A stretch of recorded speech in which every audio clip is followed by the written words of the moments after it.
It was the Sun King, Louis XIV's first Minister of State, Jean-Baptiste Colbert, who said the art of taxation consists in so plucking the goose as to obtain the largest possible amount of feathers with the smallest possible amount of hissing.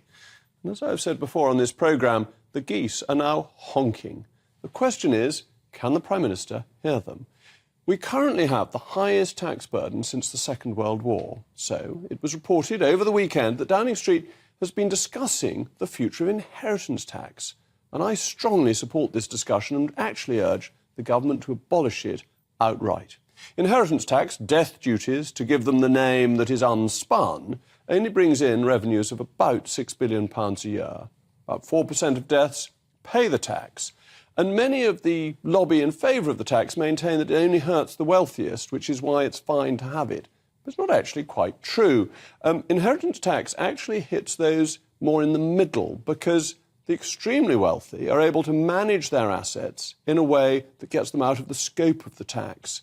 This isn't illegal. The system is set up to allow legitimate means of being ineligible to pay it, and it's part of the inefficiency of the tax.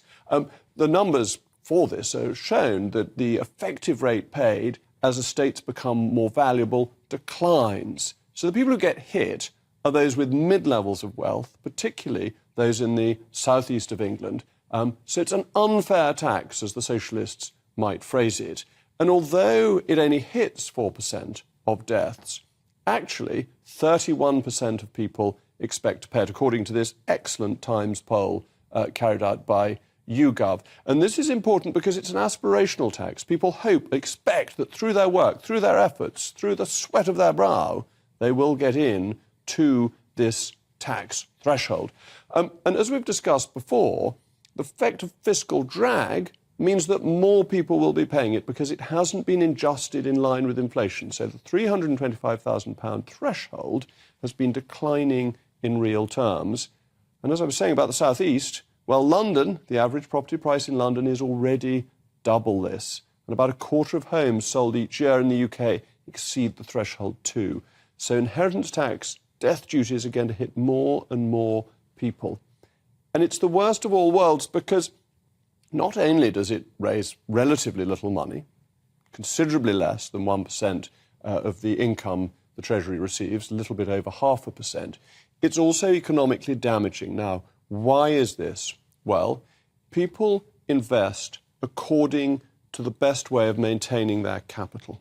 And you maintain your capital free of death duties if you invest in certain things that the government approves of. So farmland is broadly exempt. Certain businesses, but not all businesses, certain businesses are exempt. And this means that people, as they get older, don't change their investments, partly because of the cumulative effect of capital gains tax followed by death duties. You face a 20% tax on the gain, followed by a 40% tax on the capital, which means you stick to assets that are inefficient rather than reallocating the money to greater economic efficiency and therefore growth. So you're getting a tax that creates a maximum amount of hissing and it makes economic activity less likely. The allocation of capital is fundamental to making an economy work. You always want capital to be as freely allocated as possible. Why? Because that's where future growth, future employment, future business activity comes from. So that's why I'm urging the Prime Minister to free the geese from the tyranny of the state's relentless plucking. As always, Vox Populi, Vox Dei, and so we asked the people if they wanted to abolish inheritance tax, and the people have spoken.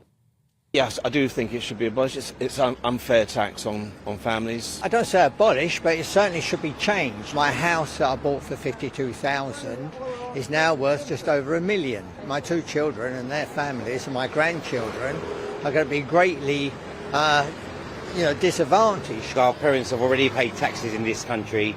Our granddads have paid taxes in this country. It's been going on for generations. I don't think it should be abolished because I think that it creates equality. The lower limit should be raised to around £5 million now. Yes, because I've worked very hard for what we've got. My husband and I want everything to go to our daughter. You've already paid your tax on that money beforehand, so why should you have to pay it again?